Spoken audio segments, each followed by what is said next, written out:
অবিশ্বাস্য হলেও সত্যি, বাজারে কেনা মুড়ির মতো মুড়ি ঘরে বসেই নিজের হাতে তৈরি করুন।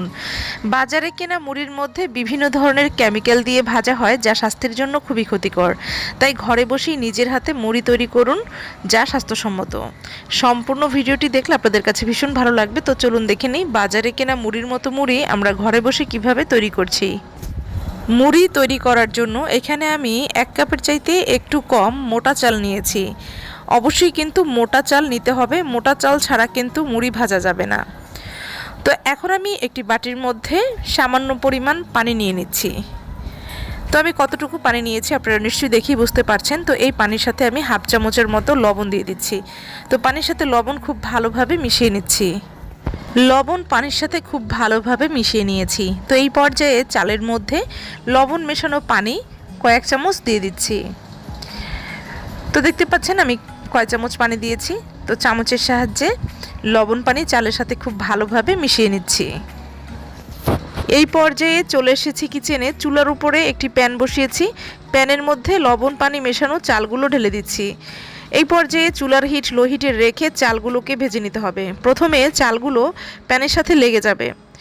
তো এই পর্যায়ে কিন্তু খুন্তির সাহায্যে বা যে কোনো ধরনের স্প্যাচুলার সাহায্যে চালগুলোকে অনবরত উল্টে পাল্টে দিতে হবে। চুলার হিট লো হিটে রেখে চালগুলোকে বেশ কিছুক্ষণ সময় ভেজে নিতে হবে।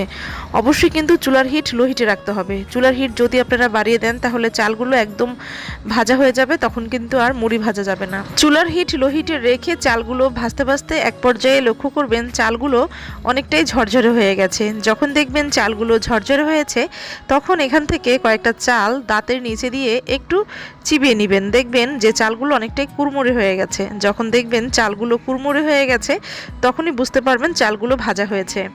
আর যখনই চাল ভাজা হয়ে যাবে, তখনই কিন্তু চুলার হিটটা বন্ধ করে দিবেন। চুলার হিট লোয়ে রেখে চালগুলোকে খুব ভালোভাবে বেশ কিছুক্ষণ সময় নিয়ে ভেজে নিয়েছি। চালগুলো অলমোস্ট ভাজা হয়ে গেছে। এই পর্যায়ে চলে এসেছি কিচেনে। আগে থেকে একটি প্যানের মধ্যে পর্যাপ্ত পরিমাণ তেল গরম করে নিয়েছিলাম। তো এখন আমি দেখে নিচ্ছি তেল গরম হয়েছে কিনা। তেলের মধ্যে চাল দেওয়ার সাথে সাথেই চাল যদি ভেসে আসে তাহলে বুঝতে পারবেন তেল গরম হয়ে গেছে।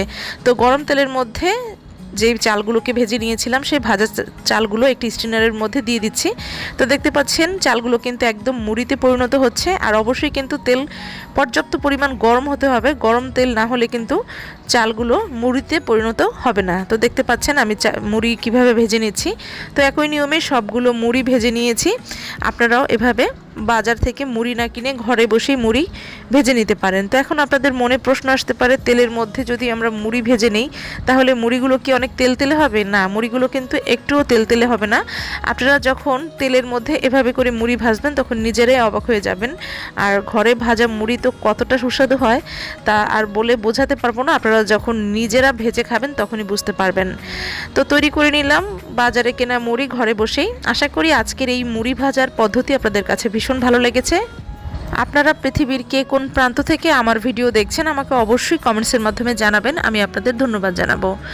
তো আজকের এই ভিডিওটি আপনাদের জন্য ভীষণ হেল্পফুল হবে। ভিডিও ভালো লাগলে ভিডিওতে একটি লাইক দিবেন, বেশি বেশি করে শেয়ার করবেন।